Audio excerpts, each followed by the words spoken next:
Well, good morning, everyone. Happy Mother's Day. You know, we have so many amazing mothers here today that I just want to give all of you a hand.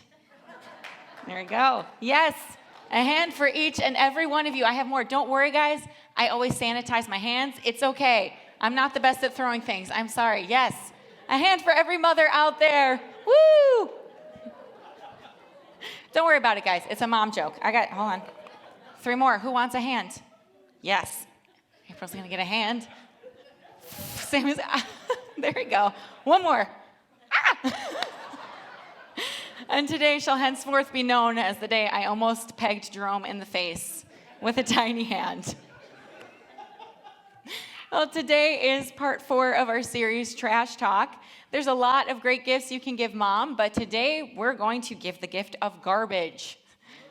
As followers of God, we're called to spread the gospel, ditch the garbage of sin, and emulate Christ. But all too often, like Oscar the Grouch, we grow comfortable with our sin and carry it around. So far, we've taken out the trash of foolishness, bitterness, envy, and regret.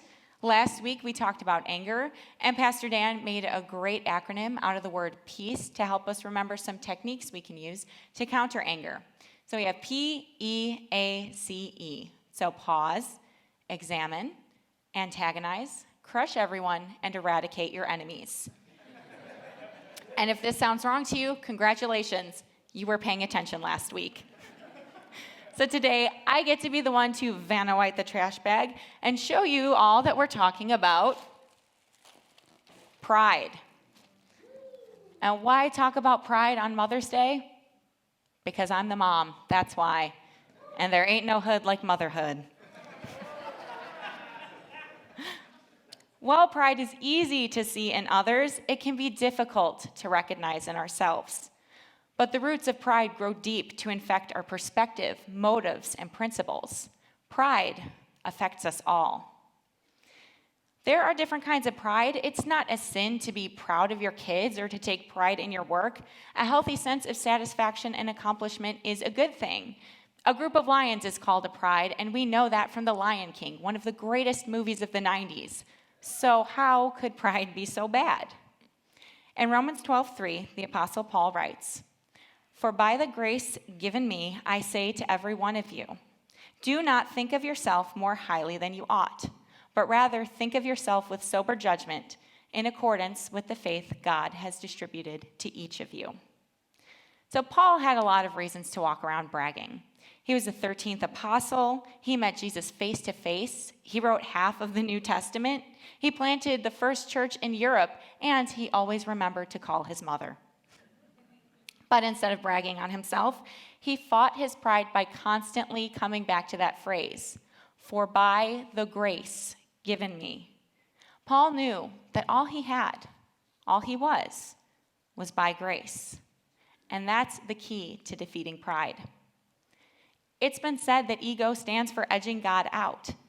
If we want to destroy our pride, we need to keep Christ at the center of our lives. And when you judge yourself, do so according to what God said. Be honest with yourself about yourself. And when you do a self-evaluation, you need to use God's standards, not imagination. When asked, Jesus said the 2 most important commandments were to love the Lord your God with all your heart, soul, mind, and strength, and love your neighbor as yourself. Pride says, I'm the most important, me first. I am living my truth and flexing on the haters. If you can't handle me at my worst, you don't deserve me at my best. In a world of princesses, I am Batman. While we find it easy to call out specific sin like lying, stealing, or eating the last piece of pizza, we often fail to recognize pride. Yet pride is found at the root of just about every sin. If we could recognize our pride before it takes root, we would have a much better chance of defeating it before it has the chance to grow. Let's begin at the beginning. In the Garden of Eden, God told Adam and Eve that they could eat from any tree, including the tree of life. There was just one they couldn't eat from, the tree of the knowledge of good and evil, because if they did that, then they would die. So the snake comes along and asks Eve, did God really say you can't eat from any tree in the garden? I know that voice so well. Being the sheltered one in your friend group will do that to you. Did your parents really say you can't watch this movie? Yes, because I'm 7 years old, and Grease is not an appropriate movie for children. And if you don't believe me, you can go watch it again. Eve tells the serpent, actually, we can eat from all, it's just the one, because God said we'll die if we eat it. So the serpent replies, no, you won't die. You'll be like God. So Eve thinks to herself, okay, God says we'll die, but the snake says we'll be like God. I mean, has a talking animal ever steered a person wrong? No, really, have they? I am new at this. Eve eats the apple and shares it with her husband, and they end up banished from the garden and the tree of life. And one of the most tragic parts of the story is that they were already like God. That is to say, they had been created in his image. And what Satan promised them was a false upgrade. Pride keeps us from appreciating who God created us to be. This past week, my husband Kyle wanted to put grass seed down, but we needed a new spray nozzle for our hose first so that he could water it properly. It's getting late, so he runs out to the store, gets the nozzle, seeds the ground, waters the grass, and then as soon as he gets the hose going, the heavens open up and rain starts pouring down while he's just standing there with the hose. See, pride is a funny thing. We think we're so high and mighty with our itty-bitty little garden hose. Meanwhile, God has grace in abundance, and he has the power to open the heavens. So we need to think of ourselves with sober judgment because we're just a garden hose when compared with God's torrential downpour. God uses an illustration similar to this to describe the pride of the Assyrians in Isaiah 10:15. Does the axe raise itself above the person who swings it, or the saw boast against the one who uses it? As if a rod were to wield the person who lifts it up, or a club brandish the one who's not wood. So there's nothing wrong with being confident. You can be honest with yourself about your gifts, talents, and resources because false humility is the worst anyway. You tell somebody, oh, great job, and they're like, oh, you don't have to say that. I'm sorry, you just starred in Hamilton on Broadway? Did I miss something? Maybe you're so creative you don't need Pinterest. Or you figured out the secret to getting a picky eater to eat liver and onions. Why would you do that? I don't know, but you did it. That's great. Celebrate it. Accept the compliment and then move on. Just remember who gave you all of that creativity and energy. Because without God, you're as useless as a pretty hammer. Without our God-given gifts, what on earth do we have to take pride in anyway? For example, I'm Italian, Polish, German, Jewish, Irish, Swedish, and English.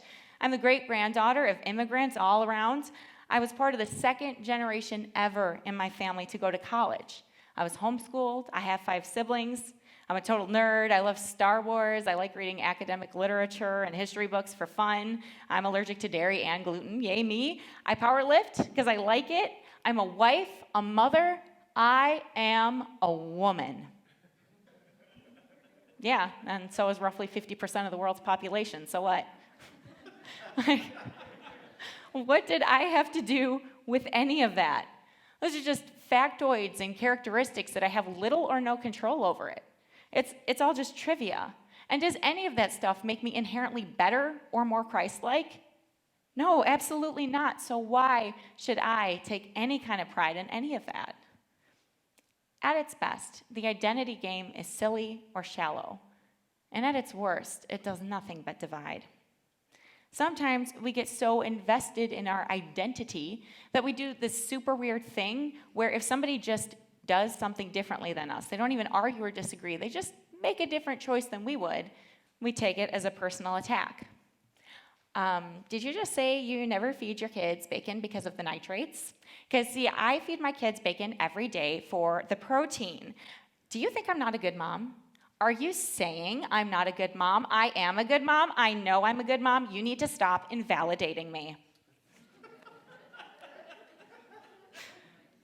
Pride shuts down listening, understanding, and discussion. This is one reason why the mommy wars are so fraught and contentious. They're so antagonistic. Stay at home, don't stay at home. Essential oils, doctor's office. Fashionista versus you are lucky I showered today. And the list goes on. So I'm not going to say there's no wrong way to be a mom, because that's not true. There are a lot of wrong ways to be a mom. But no two people are exactly alike, and no two moms are exactly alike. And we have a lot of good gray area to play with. But instead of creating this fragile identity out of our circumstances, I am a mother. I am essential.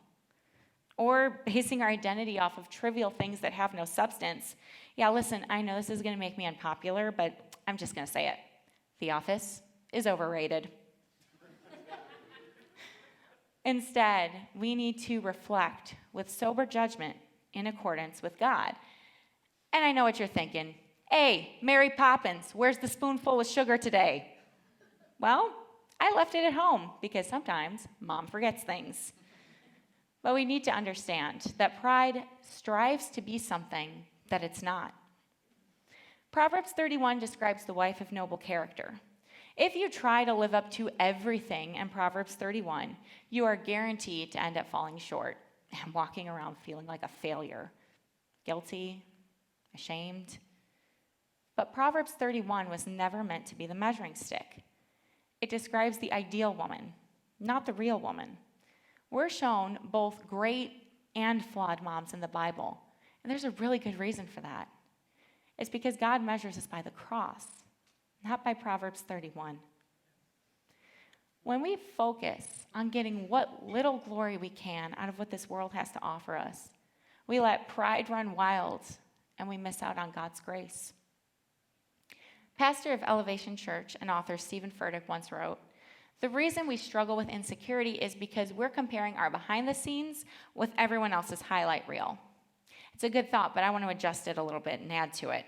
So first and foremost, when it comes to things like social media, the vast majority of what you're seeing isn't even real.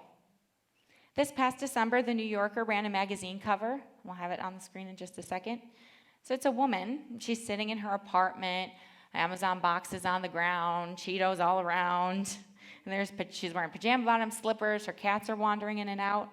And she's on a video call, and everything that the camera sees is perfectly styled and lit. Her hair is done, cute top. She's got cute earrings. She's got a drink in her hand. There's a paper screen behind her that's a total aesthetic, and it totally blocks the rest of the mess from the camera's view. Yeah, there's plenty of COVID-era commentary in this image, but intentional or not, it's actually the perfect illustration of how social media actually operates. It's not glamorous. It's just fake. Social media feeds are carefully curated, crafted, and produced, from the filters and the music to what's posted when and why. We already know that people are far braver online than in real life. That is to say, they will post things that they would never say to your face, which is actually cowardice and not bravery at all. But second, it's not really a highlight reel versus behind the scenes as much as it is fiction versus reality. And we exacerbate our insecurities by comparing our normal everyday life to something that's completely unattainable because it's not even real. It's the same as comparing your life to a sitcom. And we all know how well that worked out for Wanda in WandaVision. And if you don't know, spoiler alert, it did not work out for her. My parents always told me, no matter where you go, no matter what you do, there's always going to be somebody smarter, prettier, more talented, whatever. It is some of the best advice I ever got. And it's right up there with Wesley's wise words to Buttercup. Life is pain, Highness. Anyone who tells you differently is selling something. In his book, Dismantling America and Other Controversial Essays, Thomas Sowell wrote, "The reason so many people misunderstand so many issues is not that these issues are so complex, but that people do not want factual or analytical explanation that leaves them emotionally unsatisfied. They want villains to hate and heroes to cheer, and they do not want explanations that don't give them that." Proverbs 26:12 offers this sobering insight. "Do you see a person wise in their own eyes? There is more hope for a fool than for them." See, a fool has room to learn and break their bad habits and grow, But pride does not accept criticism, and it doesn't seek the truth. And why should you? You already got it all figured out. And if everyone could just awaken to the special knowledge that you've acquired, the world would be a better place. How many of you have ever taken a personality profile test? Because we have these personality tests for everything. Are you popular, powerful, peaceful? If you were ice cream, what flavor would you be? Everything. So I'm going to read part of a personality profile that was developed by psychologists. And as I'm doing that, I want you to try to think about whether this profile describes you. Disciplined and self-controlled outside, you tend to be worrisome and insecure inside. You prefer a certain amount of change and variety and become dissatisfied when hemmed in by restrictions and limitations. You are an independent thinker and do not accept statements without satisfactory proof. You have a tendency to be critical of yourself. At times, you are extroverted, sociable, while at other times, you are introverted, wary, reserved. Now, I'm not going to ask you to raise your hand if you think this describes you, because this could describe just about anybody. It's intentionally vague. It's what psychologists call the Barnum effect. Named after P.T. Barnum, who famously said, "There's a sucker born every minute."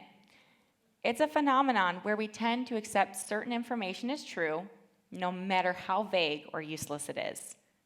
Horoscopes, the Enneagram, most every personality test are all examples of this phenomenon. If you make enough general claims that are kind of related, you can make just about anything sound true. That's why psychologists don't really use personality profile tests anymore. See, we've all been labeled by other people: parents, peers, social media, personality tests, playground bullies. And it's tempting to believe those labels. But labels are just a small part of the picture, if they're even accurate to begin with. And none of those things can tell us who we are. That's a question for the Holy Spirit. It's something only God can speak into us. And He can use any and all of those labels if we are prayerful and keep our eyes wide open with sober judgment. However, we like our labels to a fault. In more elaborate Barnum effect classroom experiments, where students take a lengthy quiz and they get a randomly generated result, or even get all the exact same result, once the teacher reveals the trick and lets the students in on the secret, there will still be people who insist that their personality profile actually is accurate because they feel it describes them perfectly. It's emotionally satisfying. It's like having a magician reveal his secrets to you and responding, "Nice try, but I know magic is real, and you did saw that lady in half and put her back together. Oh, and also, I prefer the advice of a talking snake to God." So that's pride. I know better. I know best. That is not thinking of yourself with sober judgment. Romans 12:3.